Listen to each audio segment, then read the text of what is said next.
Tak searah, amanah dan maslahah, BJB Syariah salah kaprah.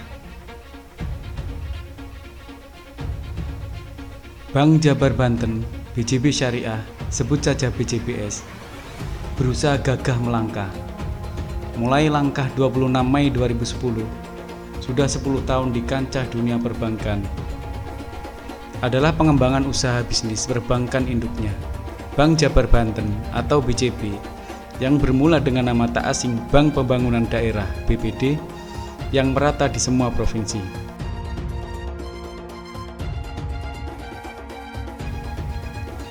BJB Syariah yang merilis slogan Mitra Amanah Usaha Maslahah, model promosi yang sah-sah aja, tentu dimaksudkan mengunggah minat calon nasabah. Maslahah dapat dimaknai amanah. Tapi di kemudian hari, siapa nyana, justru di antara pesan amanah malah muncul salah kaprah. Bisa jadi salah langkah, bagai berbalik arah. Slogan amanah tak sebaik arah, maslahah malah bermasalah.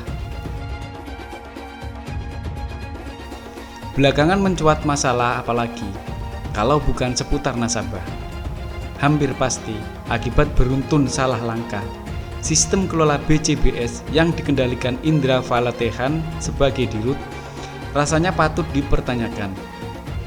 Kuat dugaan manajemen tak jelas arah, tak sebanding dengan mitra amanah usaha maslahah. Apa masalah BJB Syariah? Belakangan terkuak, sempat mengendap sedalam 2 tahun terakhir, lagi-lagi kredit fiktif, klise. Nilainya mencapai 566,45 miliar. Pemberian kredit untuk pembangunan kawasan niaga bernama Mall Garut Super Block di kota Garut. Lahan luas eks pabrik gula, lokasinya strategis dalam lingkar luar pusat kota. Persisnya di Jalan Guntur Garut. Belum diperoleh data terperinci seputar agunan yang dipersyaratkan untuk ajuan kredit sebesar itu. Malah diduga tanpa agunan. Pendek berita, kredit macet. Gampangnya, macet total. Terkuak kredit fiktif.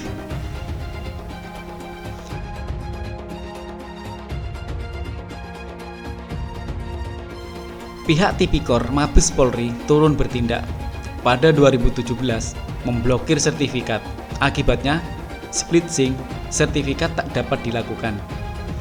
Pemasaran gerah akibat konsumen resah. Penawaran ke publik sudah berlangsung dalam 2 tahun terakhir sebelumnya. Yang menarik, meski kerugian mencapai 566,40 miliar tadi dan sudah beracara di pengadilan Tipikor, bisa dimentahkan. Kerugian tidak dapat diklasifikasikan sebagai kerugian negara. BJBS adalah anak perusahaan dari Bank Swasta Nasional BJB, menyusul jaminan Undang-Undang Perseroan Terbatas (UU PT). Dalam hal kerugian negara tak berlanjut. Sebatas bingkai UU PT, tentu saja kaku. Sejatinya, bila menelusuri aliran dana, BJBS merupakan pengembangan usaha induknya. BJB yang berkantor pusat di Jalan Braga atau Jalan Naripan, Bandung. Nah, BJB mendapat dukungan dana dari APBD Provinsi Jawa Barat dengan payung badan usaha milik daerah atau BUMD. Melalui program penyertaan modal dalam setiap tahun anggaran. Dengan kata lain, milik Pemprov Jawa Barat, APBD, jadi jelas dana dari pemerintah. Tak semata wajib dipertanggungjawabkan, namun dalam terjadi perkara pidana, maka semestinya masuk dalam klausul kerugian negara.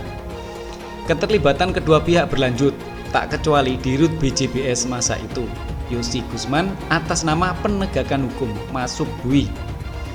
Bab kasus kredit fiktif BJBS seolah terbantahkan dalam aspek hukum kerugian negara tadi. Tercegah UU PT, maknanya ada peran legal opinion terhadap hal ihwal sang karut itu. Sebuah opsi upaya hukum yang memungkinkan tak menyentuh bab kerugian negara. Hal menarik aroma tak sedap berikutnya muncul.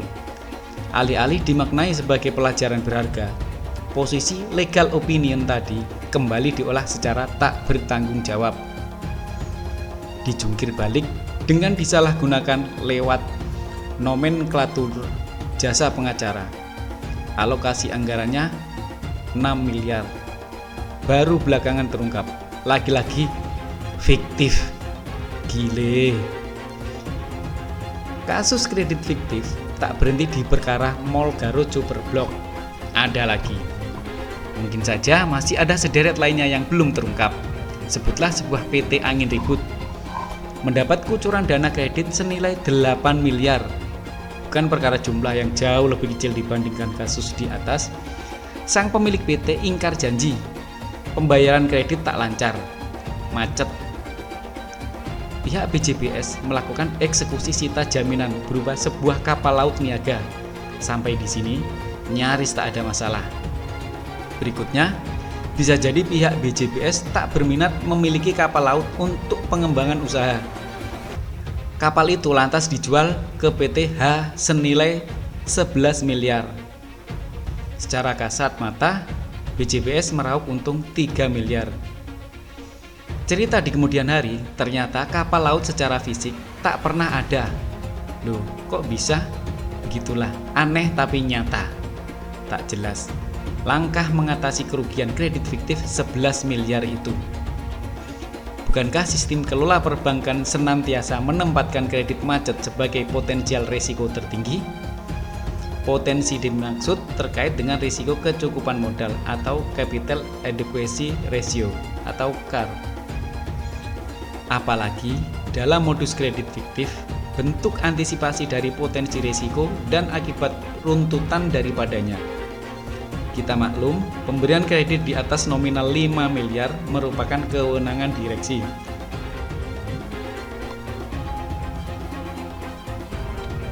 Wajib telaah komprehensif dalam hal kredit fiktif yang berujung menguapkan dana 11 miliar tadi. Justru terjadi di kantor cabang Serang. Rasanya tak mungkin tanpa koordinasi dengan induknya di Bandung yang dipimpin Indra Valetehan. Dugaan kuat bukan melalui kewenangan direksi BJBS. Bila itu faktanya, BJBS selama kepemimpinan Indra dalam rentang 2 tahun ini memunculkan sejumlah masalah. Lengah dalam sistem kelola perbankan, Indra sebelumnya menjabat Direktur Kepatuhan BJB selama 3 tahun. Dipromosikan menjadi Dirut BJBS, rasanya cenderung menjadi tidak patuh. Sampai pada telaah sudah cukup alasan, tidakkah sebaiknya BJBS dibubarkan saja? Solusi itu semata demi tidak menjadi beban berkelanjutan bagi induknya, BJB. Bank induk harus berulang menyuntikkan dana permodalan. Dalam hal bijak, tentu.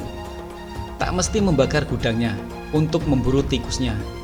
Bila itu opsi pertama, perlu penataan sistem kelola secara profesional dan bertanggung jawab. Opsi itu bisa berkonsekuensi terhadap perombakan direksi, tak kecuali sang dirut.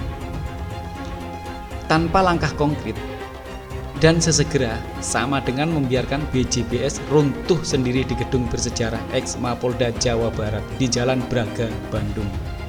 Hidup segan, mati tak mau. Praktis pula mencoreng dan atau merugikan reputasi BJB yang selama ini sebagai cukup baik. Bahkan dirutnya Yudi Renaldi tercatat di antara 55 Best CEO 2020 versi Economics Award. CEO sebutan Chief Executive Officer, eksekutif tertinggi dalam perusahaan atau dengan sebutan dirut. Akhirnya, slogan BJBS dengan pendekatan Islami, baca syariah, tak terjawab dengan baik. Mitra usaha amanah, maslahah, sekali lagi salah kaprah dan timbulkan masalah. Abai amanah, sebaiknya ya sudahlah,